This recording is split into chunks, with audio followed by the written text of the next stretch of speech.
ہمارے ملک کے جو عجیب و غریب حالات ہیں ان سے گھروں کے اندر جب بڑوں کو شکایت ہوتی ہے کہ چھوٹے بے ادبی کر رہے ہیں تو اس سے نمٹنے کے 2-3 طریقے ہوتے ہیں کہ کبھی کبھی آپ چھوٹوں کو بٹھا کے سمجھا لیں، کبھی کبھی کوئی زیادہ حد سے باہر جا رہا ہے تو سرزنش بھی کرنی پڑتی ہے. لیکن اگر ایسا ہونے لگے کہ گھر کا ہر دوسرا بندہ جو ہے اس کی بات آپ کو لگے کہ بے ادبی ہو رہی ہے تو پھر آپ کیا کریں گے؟ کبھی ہو سکتا ہے کہ بعض گھرانوں میں یہ بھی ہوتا ہے کہ ایک آدھ چپیڑ لگا دیں، لیکن اگر بات تب بھی نہ سدھرے تو کیا کریں گے؟ بازو توڑ دیں گے، سر پھاڑ دیں گے، پھر کس کس کا کریں گے؟ اور اگر یہ بار بار ہونے لگے تو پھر کبھی شاید یہ بڑے سوچنے پہ مجبور بھی ہوتے ہیں کہ یار کیا کچھ میرے رویے میں ایسی بات ہے کہ گھر کے چھوٹے عزت نہیں کر رہے اور جس کے منہ میں جو آ رہا ہے وہ کرتا جا رہا ہے. یہ ایک ایسی چیز ہے جس میرا دھیان اس پہ اس لیے گیا کہ ہمارے ملک کے اس وقت جو حالات ہیں اور جو سائبر میڈیا پہ جو قدغنیں بڑھتی جا رہی ہیں، جو لاز سامنے آ رہے ہیں، آئے دن ہمارے ملک میں کہیں نہ کہیں کوئی ورکنگ پروفیشنل انٹیگریٹی والا صحافی اٹھایا جا رہا ہے اور الزام لگایا جا رہا ہے کہ آپ نے کسی کی بے ادبی کی ہے. تو تازہ اس کے جو وکٹم ہیں وہ اسلام آباد سے صحافی ہیں وحید مراد.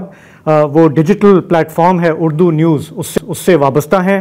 ماضی میں وہ نیوز 1 اور ڈیلی اوصاف سے بھی وابستہ رہے ہیں اور ایک نیوز ویب سائٹ چلاتے ہیں پاکستان 24.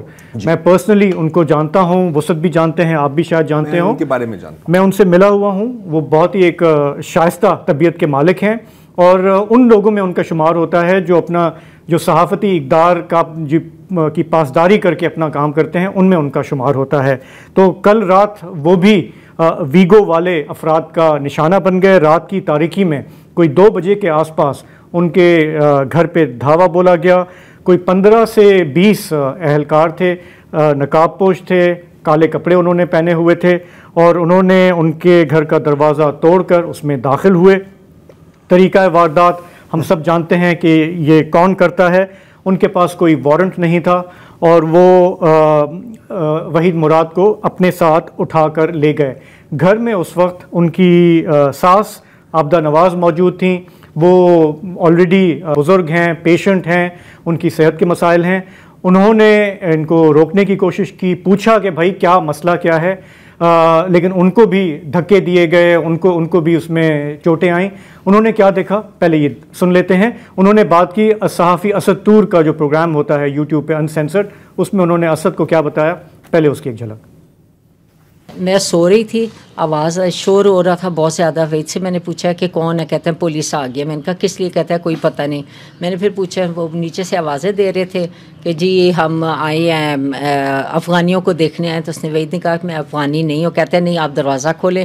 پھر وید نے پوچھا کہ آپ کے ساتھ میرے گھر میں میری مدر ہیں تو آپ نہیں اندر آ سکتے، آپ کے پاس لیڈی پولیس ہے. تو میں دروازہ، کہتے ہیں نہیں ہے. تو اس نے کہا کہ میں نہیں کھول سکتا. تو کہتے ہیں آپ نے آنا ہے یا پھر ہم دروازہ توڑیں. وہ پھر وہی نے کہا کہ میں آپ کو اپنا ID کارڈ دکھا دیتا ہوں، آپ اس سے دیکھ لیں، میں افغانی نہیں ہوں، میرا یہاں کا ہے. انہوں نے دیکھا کہ جب یہ نیچے آ گیا دروازہ، ID کارڈ پھینکا. انہوں نے دروازے 2 تھے، دونوں توڑے ہیں، وحید کو گھسیٹتے ہوئے لے گئے. میں نے اوپر ٹیرس سے دیکھا تو 4 لوگ آئے ہیں. 3 نے تو نقاب کیے ہوئے تھے، سارا کالا ڈریس تھا ان کا، یونیفارم جو بھی، اور ایک نے ماسک پہنا تھا. وہ آیا، اس نے آ کے میرے نا ٹیرس پہ آ کے زور سے میرے نا ہاتھ سے موبائل چھینا. میرا بازو بھی پیچھے کیا مروڑا، میرے چیسٹ پہ لگی بھی اس کا بازو. تو یہ جن لوگوں نے کارروائی کی وہ وہاں پہ وحید کے کمرے میں گئے، وہاں سے ان کے فونز اٹھائے. ان کی جو ساس ہیں ان کا فون ان سے چھین لیا اور پھر کئی گھنٹے تک کچھ پتہ نہیں تھا کہ وہ کہاں ہیں. جس کے بعد پھر ان کی ساس عابدہ نواز اسلام آباد ہائی کورٹ گئیں. وہاں پہ انہوں نے وحید مراد کی بازیابی کے لیے پٹیشن داخل کی جس میں انسانی حقوق کے وکلاء ایمان مزاری اور ہادی علی چٹھا ان کے وکیل ہیں. اور پھر بعد میں پتہ یہ چلا کہ ان کو خاموشی سے ایک ٹرائل کو ایک مجسٹریٹ کے سامنے پیش کیا گیا اور پتہ یہ چلا کہ انہیں FIA کے حوالے کیا گیا ہے. جب پوچھا گیا کہ بھائی الزام کیا ہے تو بعض لوگوں کی ان کا یہ خیال تھا کہ ہم نے پہلے بھی بات کی ہے کہ صحافی احمد نورانی کے جو بھائی اٹھائے گئے ہیں پچھلے ہفتے اسلام آباد سے، ان کے لیے انہوں نے آواز اٹھائی تھی، شاید وہ وجہ ہو. لیکن FIA کا جو FIR سامنے آیا ہے اس میں انہوں نے کہا کہ وحید مراد نے بلوچستان کے مسئلے پہ جو ہے ایسی باتیں کی ہیں جس سے ملک میں ایک پینک پھیل جائے گا، افراتفری پھیل جائے گی. اچھا وہ کیا ہیں؟ وہ انہوں نے بیسکلی کیا کیا تھا کہ اختر مینگل صاحب سابق وزیر اعلیٰ بلوچستان، ان کی ایک ٹویٹ جو کہ ہزاروں پتہ نہیں لاکھوں لوگوں نے دیکھی ہوگی، وہ انہوں نے ہو بہو اپنے ایک سوشل میڈیا پلیٹ فارم پہ شائع کی تھی، اور آخر میں لکھا تھا کہ یہ اختر مینگل صاحب کے الفاظ ہیں. اچھا، وہ کوئی معمولی سیاستدان نہیں ہیں، وہ بلوچستان کی ایک مؤثر آواز سمجھے جاتے ہیں، سابق وزیر اعلیٰ ہیں. بھلے کوئی ان کو ناپسند کرتا ہو، لیکن ان کی بات سننا یا اس پہ تبصرہ کرنا میرا خیال ہے ہر شہری کا حق ہے. تو اختر مینگل صاحب کو جب یہ آج پتہ چلا کہ جی کہ میرا بیان صرف سمجھیں کہ ری ٹویٹ کرنے پہ یا چھاپنے پہ بیچارے صحافی کو اٹھا لیا ہے، تو انہوں نے آج کہا کہ وحید مراد صاحب بہت دل سے معذرت کہ میری ایک ٹویٹ کی وجہ سے آپ کو آف لائن کر دیا گیا، آپ تو صرف شیئر کر رہے تھے، کوئی ریاستی راز جو ہے وہ تو نہیں بیچ رہے تھے. تو انہوں نے کہا کہ سوشل میڈیا پر اب لگتا ہے کہ لکھنے سے پہلے وضو کرنا پڑے گا، کیونکہ پتہ نہیں کہ کون سی ری ٹویٹ جو ہے وہ ریپیٹ آفٹر می ہو جائے. تو کہنے کا مقصد یہ ہے کہ ابھی بظاہر یہ سب ہے. ایف آئی اے ہمیشہ کی طرح 10 روز 14 روز کا جسمانی ریمانڈ مانگتی ہے. جج صاحب نے 2 روز کا جسمانی ریمانڈ دیا ہے وحید مراد کا. مزے کی بات یہ ہے کہ وحید مراد نے اپنے بیان میں کہا ہے کہ مجھے یہ جو پٹی ہے یہ آدھے گھنٹے پہلے کھولی گئی ہے آپ کے سامنے پیش کرنے سے پہلے، اور مجھے ابھی کچھ دیر پہلے ہی ایف آئی اے کے حوالے کیا گیا ہے. ایسا ہی تب تک وہ کس کے پاس تھے یہ کچھ نہیں پتا. یہ ظاہر ہے. اچھا، اس میں یہ ہے ذہانت کی داد دینی پڑتی ہے، قدم قدم تک ذہانت پھیلتی چلی جا رہی ہے، اور میری داد اتنی نہیں ہے کہ اس کا ساتھ دے سکے. فرض کریں آپ کو مجھے اریسٹ کرنا ہے، آپ میرے گھر آئیں، نقاب وقاب ڈالنے کی بھی ضرورت نہیں ہے. ہم کیا کریں؟ آپ سرکاری ہیں، کسی حساس ادارے کے، کوئی مسئلہ نہیں ہے. آپ آئیں جی، آپ وسعت اللہ خان ہیں جی، میں وسعت اللہ ہوں جی، ہم اس ایجنسی سے یا اس ادارے سے آئے ہیں اور آپ سے کچھ گفتگو کرنی ہے، تفتیش کرنی ہے، تو آپ چلیں. یہاں تک تو ٹھیک ہے. اب یہ ہے کہ اس میں دروازہ توڑنا کہاں آ رہا ہے، اس میں میرے گھر والوں کی چادر چھوڑنا یا بازو مروڑنا یا ان کو گھونسے مارنا وہ کہاں آ رہا ہے جب میں آپ کے ساتھ چلنے کو تیار ہوں. تو یہ جو سٹیٹ آف مائنڈ ہے سرکار کی یا اداروں کی، اس نفسیات کے بارے میں کیا کہیں گے؟ مصطفیٰ صاحب، ویسے طریقہ کار یہ ہے کہ مثال کے طور پہ کسی نے کوئی وائلیشن بھی کی ہے تو آپ نے انہیں پہلے نوٹس کرنا ہے، آپ نے ان کو کوئی لیٹر بھیجنا ہے، کوئی رابطہ کرنا ہے کہ جناب یہ. یار میں اس تکلف میں نہیں پڑھ رہا، میں اس تکلف میں اگر نہیں پڑھیں گے، میں کہہ رہا ہوں آپ میرے دروازے پہ آئے ہیں، آپ کہیں جی I am from so and so ادارہ، آپ میرے ساتھ چلیں. ہاں، میں آپ کو یہ بتا دیتا ہوں، چلیں. یہ تو یہ جو اسلام آباد کا یہ تازہ واقعہ ہے جس پر صحافتی تنظیمیں اب سراپا احتجاج ہیں، مذمتی بیانات آ رہے ہیں HRCP کی طرف سے، انٹرنیشنل آرگنائزیشنز کی طرف سے.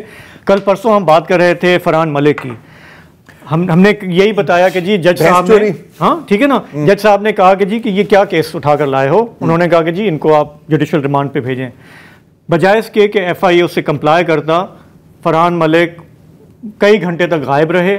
آج ان کی فیملی ویٹ کر رہی تھی کورٹ میں، ان کے وکلاء وہاں سٹی کورٹ میں ویٹ کر رہے تھے. پتہ چلا کہ ان کو کوئی چھپتے چھپاتے ملیر کورٹ وہاں پہ پیش کیا.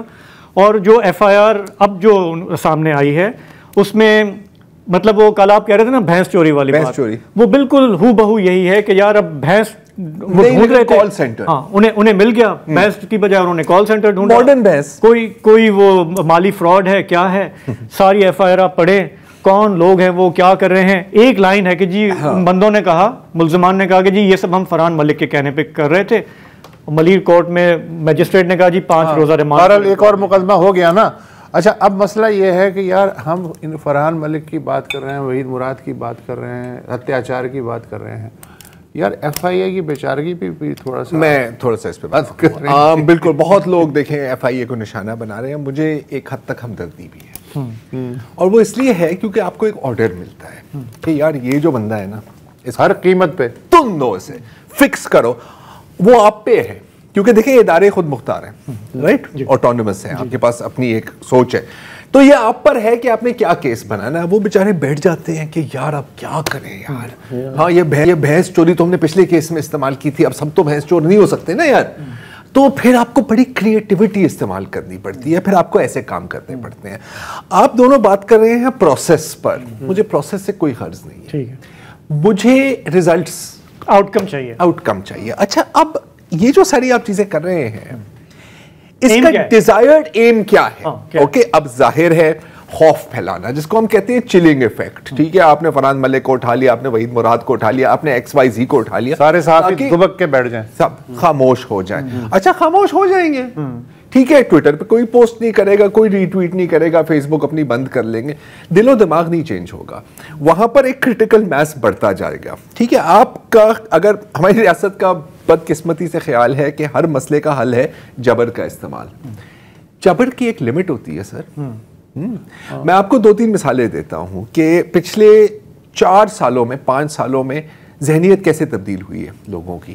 جب 2019-2020 میں متی اللہ جان ہو گیا، کوئی بھی ہو گیا، اس کو اٹھایا جاتا تھا، ایک بہت بڑا طبقہ تھا جو کہتا تھا ضرور اس نے کچھ کیا ہوگا، یہ تو ہے ملک دشمن، یہ تو ہے ہی غدار، اس نے 2018 میں ایسے کیا تھا. اچھا اب ایک بندہ یہ کہ نہیں کہتا، ایکسپٹ وہ جو 4-5 جو ٹپیکل ہوتے ہیں ٹاؤٹ قسم کے، وہ تو بات کرتے ہیں، لیکن کوئی نہیں کہتا. انفیکٹ اگر کسی نے کچھ کیا بھی ہو وہ ماننے کے لیے تیار نہیں ہے. This is how much trust the state has lost.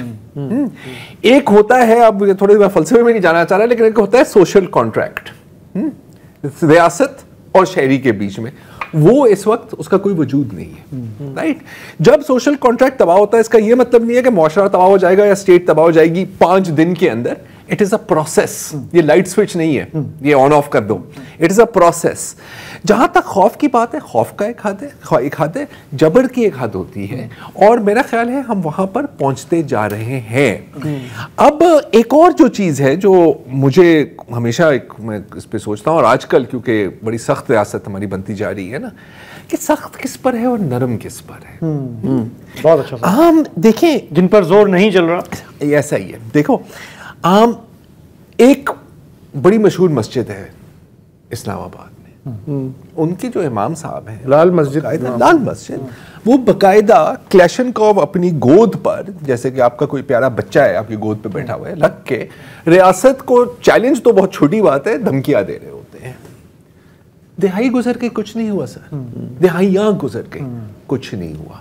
ہمارے ملک میں جٹھے گھوم رہے ہوتے ہیں، آنکھوں میں شولے، غال ٹپک رہی ہوتی ہے، سرتن سے جدا.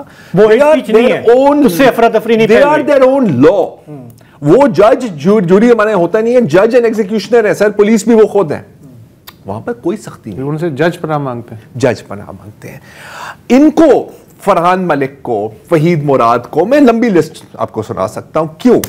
فرض کریں میں ریاست ہوں، آپ ہیں واقعی ملک دشمن، میری آپ تک پہنچ نہیں ہے نا سر. یہ دیکھ رہے ہیں میری پہنچ کس تک ہے؟ وسعت اللہ خان، تو تے آپ میرے ساتھ. ٹھیک ہے، اس ملک میں پورے ایک ضلع ہے جہاں پر ڈاکو راج ہے، وہاں پر آپ پیر نہیں، نو گو ایریا. آپ کے ہاں پورے ضلع ہیں جہاں دہشت گردوں کا راج ہے، آپ کے پاس پورے محلے ہیں جہاں پر غنڈوں کا راج ہے. وہاں پر آپ کی سخت ریاست. اور اس ملک میں ایک ضلع ہے جہاں 15 کلومیٹر کی سڑک جو ہے 9 مہینے سے بند ہے، کوئی کھلوا نہیں سکا مائی کر رہا. یہ میں چاہیے ہارڈ اسٹیٹ، میں چاہتا ہوں ہارڈ اسٹیٹ.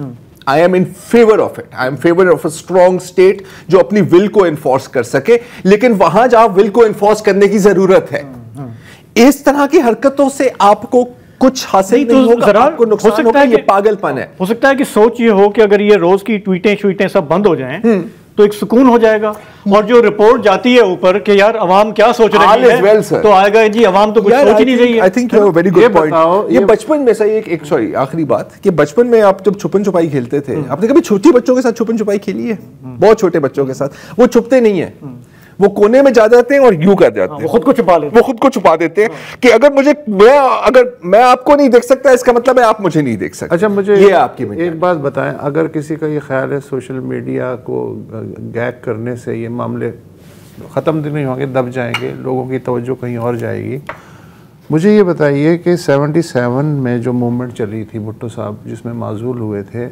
وہاں کون سا ٹویٹر تھا یا ٹک ٹاک تھا؟ MRD میں کون سا ٹویٹر تھا، ٹک ٹاک تھا؟ بلوچستان میں برسوں سے جو 6 ڈویژن ہیں ان میں نیٹ ہی بند ہے، وہاں کیا ہو رہا ہے؟ تو لاہور میں سوشل میڈیا ایکٹیو ہے، لاہور تو ٹھیک ہے، کراچی بھی ٹھیک ہے, اسلام آباد بھی آپ کے کنٹرول میں ہے, تو آپ کیا مقصد حاصل کرنا چاہ رہے ہیں؟ جن علاقوں میں شورش ہے وہاں تو میرا نہیں خیال کہ کوئی اس طرح کا, وہ پہنچ میں ہے نا سر, ٹویٹر کا بٹن آپ کی پہنچ میں ہے.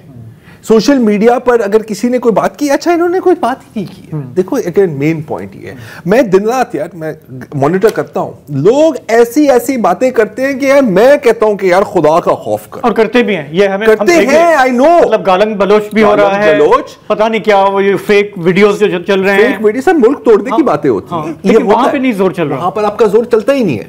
آپ کا زور چلتا ہے اگین جن تک آپ کی رسائی ہے. اچھا, and this is not a sign of strength in a state, یہ ایک انتہا کی کمزوری کی نشانی ہے, اور اس بات سے میں خوف زدہ ہوں. ملک کے اندر جو پیکا کے کالے قانون کا ہم استعمال دیکھ رہے ہیں, جس کی پیش گوئی تھی, اس کو اب عمل میں دیکھ رہے ہیں. کبھی کراچی, کبھی اسلام آباد, کہیں ملک کے دوسرے حصوں میں کیسز ہو رہے ہیں.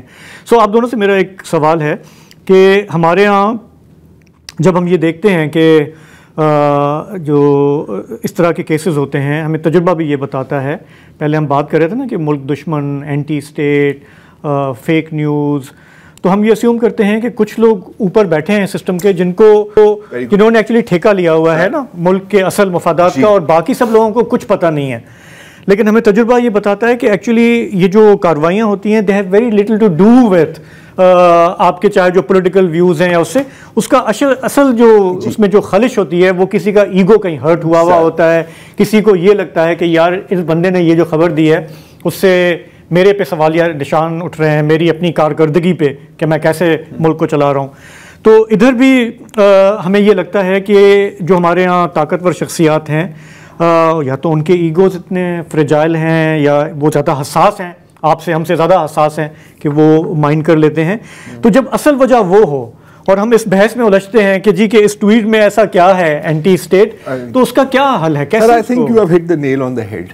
یہاں ہم اکثر بات کرتے ہیں نا یار کہ گورننس میں ڈیولیوشن ہونی چاہیے نا, ہاں مطلب وفاق سے صوبے, اس پہ صوبوں سے لوکل باڈیز تک. ایک لحاظ سے یہ بھی ڈیولیوشن ہے, ڈیولیوشن آف پاور ہے, کیونکہ اگین ایسا نہیں ہے کہ ٹاپ سے کال آتی ہے کہ یہ جو وحید مراد ہے, اس نے جو یہ ٹویٹ کی تھی نا, تو اسے تن, یار sometimes it happens local level پر, آپ کی کوئی ذاتی دشمنی ہے, یا میں تو سوچتا ہوں کہ کبھی کبھی ایسا بھی ہوتا ہے کہ جو بڑے افسران ہیں وہ گھر سے نا لڑائی کر کے آتے ہیں, اور بڑا غصہ ہوتا ہے, کہیں نہ کہیں نکالنا ہوتا ہے. ہاں وہ پھر بیکاز آپ نہیں دیکھیں, کمہار پہ بس نہیں چلتا تو گدھے کے کان مروڑ دیتے ہیں, یہ والا, اور گدھوں کی کمی نہیں ہے, کان بھی بڑے ہوتے ہیں, آسانی سے پکڑے جاتے ہیں, نظر بھی آتے ہیں, ہاں ہر جگہ ڈنچو کر کے گھوم رہے ہوتے ہیں نا یار. تو دس از آئی تھنک کہ یہ ہے. اور دیکھیں یہ جو ہے نا, آئی مین اگر آپ تھوڑا سا پولیس اسٹیٹس اور سیکیورٹی اسٹیٹس کی تاریخ پڑھے, سب میں ایسے ہی ہوتا ہے. بیکاز ایک دفعہ جب آپ نے ایک ماحول بنا لیا نا سر, تو پھر 1000 لوگ اس کا فائدہ اٹھائیں گے, ٹھیک ہے, پھر لوکل افسر بھی کہے گا. بیکاز دیکھیں آپ کمپٹنس کا لیول دیکھیں, جس طرح فرحان ملک کے خلاف چارجز بنے ہیں, جس طرح Waheed Murad, does this seem like a thought out plan to you? نہیں, ایڈیوٹک ہے نا, ایڈیوٹک ہے نا. دیکھیں اگین ایک مجھے یہ بھی آج لگ رہا تھا کہ میں نے آج دیکھا کہ ہمارے بہت سارے جو سینئر صحافی ہیں ان سب نے سارے کے کنڈیم بھی کیا, متی اللہ سے لے کر مبشر زیدی, HRCP, ایک سناٹا ہے. تو وہ جو ہمارے جمہوریت کے چیمپئن ہیں جی, وہ ٹوٹل سائلنس ہے. یہ جو کیونکہ انہوں نے یہ لا پاس کیا, یہ اس کے نتائج دیکھ رہے ہیں, ان کی خوشگمانی ہوگی کہ یہ ہمارے یہاں ہماری طرف گھوم کے نہیں آئے گا, ہاں, لیکن ایک جھاڑو چلنا شروع ہو گئی ہے نا سر, جھاڑو نہیں ہے, بومرینگ ہے, بومرینگ تو اور گھوم کے آپ کے سر میں ہی لگے گا. یہ جو ہے نا, کسی نے یار بہت اچھی بات کی تھی, مجھے یاد نہیں کیوں کس نے, تو میں ان کو کریڈٹ نہیں دے سکتا, کہ یہ مظلوموں کو ایک سیڑھی کی طرح استعمال کرتے ہیں اقتدار تک پہنچنے کے لیے. جب آپ اپوزیشن میں ہوتے ہیں تو آپ ہر دھرنے میں آپ آگے بیٹھے ہوتے ہیں, زنجیریں باندھ کے, منہ پر ٹیپ لگا کے, کہ ہائے ہائے ہائے کیا ہو رہا ہے آزادی رائے کا, کیا ہو رہا ہے جمہوریت کا, کیا ہو رہا ہے مسنگ پرسنز کا, ہائے بیچارے ہزارے. Moment to come into power آپ کا پورا مائنڈ سوئچ ہو جاتا ہے. تو اگر ان کا خیال ہے کہ کسی نہیں, میں جینوئنلی پوچھ رہا ہوں, آپ نے کوئی دیکھا ہے کوئی بیان شان کوئی پیپلز پارٹی والوں کا, کسی اور کسی جماعت کا, نون لیگ, مطلب ان کا ایک ہیومن رائٹس والا جو ونگ ہے جس کا کام ہے کہ وہ این جی اوز کو ذرا سا مینج کرے, اور تو وہ بھی ایبسولوٹلی گوم مگوم ہے کہ جی کہ بس خاموش رہو اور تماشا دیکھو. ان کی آپ آواز سنیں گے جب ایک بار پھر ہوا کا رخ تبدیل ہوگا، جو ہمیشہ ہوتا ہے. ہم نے کوئی میں خیال 100 بار تو دیکھا ہوگا نا مختصر سی زندگی میں. اس وقت پھر ان کی چیخیں نکلیں گی، اور اس وقت پھر ان کے آنسو پوچھنے کے لیے کون آئے گا یہ مجھے پھر یہی صحافی کھڑے ہوں گے، یہی صحافی کھڑے ہوں گے بیچارے. کیا کریں سر، ہم پرنسپل پہ کھڑے ہوں گے. پرنسپل کون سا پرنسپل؟ اچھا میں ایک اور چیز سوچ رہا تھا کہ ہم نارملی اپنی سادگی میں ایکسپیکٹ کرتے ہیں کہ کوئی بھی اسٹیٹ ہے دنیا کی، وہ اس سے توقع رکھتے ہیں کہ ایجوکیشن پہ توجہ دے، ہیلتھ پہ توجہ دے، روزگار پہ دے، شیلٹر پہ دے، خوراک پہ دے. ٹھیک ہے، اب صورتحال اس ملک میں یہاں آ گئی ہے کہ ریاست اپنے شہری سے ڈرنے لگی ہے، اسٹیٹ آف پیرانویا، اور شہری یہ دعا مانگ رہا ہے کہ یار ریاست جو ہے وہ میری طرف نہ دیکھے. یہ ایک افسوس، دونوں طرف خوف ہے، خوف ہے. بھاڑ میں گیا ایجوکیشن، ہیلتھ، روزگار، چھت، خوراک گیا. اب پوائنٹ یہ ہے کہ یار بس یار یہ پتہ ہے اس لیول پہ ہم آ گئے. یار یہ میں ایک سوویت یونین کے بارے میں ایک کتاب پڑھا تھا مختصر، اس میں نا ایک بندے نے ایک شہری سے پوچھا کہ یار آپ کی اتنی سخت ریاست ہے، آپ کے اتنے قوانین ہیں، ہارڈ اسٹیٹ ہے، آپ کی تو ہارڈسٹ اسٹیٹ ہے نا یار، اتنے آپ کی قوانین ہیں، اتنی آپ کی مانیٹرنگ، آپ زندگی کیسے گزارتے ہیں؟ اس نے کہا کہ جی بالکل ہماری ریاست سخت بھی ہے لیکن انتہائی نااہل بھی ہے، تو ان کے جو گیپس ہیں نا ہم ان میں سے گزر جاتے ہیں. اب دیکھیں اگین میں آن ریکارڈ کہوں گا، یہ بات میں نے پہلے بھی کی ہے، مذاق نہ سمجھیں اسے. آپ بادشاہ بٹھا دیں، آپ آمر بٹھا دیں، آپ ایک سویلین ڈکٹیٹر بٹھا دیں، آپ مجھے کمیونسٹ پارٹی کی ڈکٹیٹرشپ یا اتھارٹیرین رول دے دیں، اب ایک سروس تو ڈیلیور کرو، کچھ دو تو نا عوام کو. اگر آپ کچھ دو گے تو پھر آپ جسٹیفائی بھی کر سکتے ہیں اپنی حرکتوں کو. لیکن یہاں پر جیسے آج زاہد حسین کی ایک بہت اچھا کالم تھا، اب اس پر ہم تفصیل میں نہیں بات کر سکتے، یہ ایک پریڈیٹری اسٹیٹ ہے، یہ صرف لینا جانتی ہے. شکار چاہیے مجھے. ہمیں ہم شکار ہیں، پوری عوام شکار ہے. آپ اگر عوام کو تھوڑا سا سٹیکس، مطلب ڈکٹیٹرشپ اگر سنگاپور جیسی ہو، ساؤتھ کوریا جیسی ہو، تائیوان جیسی ہو، تو میرا خیال ہے آپ کو اعتراض. کمال اتاتورک کی بھی، ہاں، لیکن یہاں ڈکٹیٹرشپ جیسی ہو بھی ہے اور ڈیلیوری بھی نہیں ہے. ہاں تو چلیں، ڈکٹیٹرشپ وداؤٹ ڈیلیوری نامنظور، اور پی کا قانون آوے اور اس کے ثمرات ہم سب دیکھ رہے ہیں.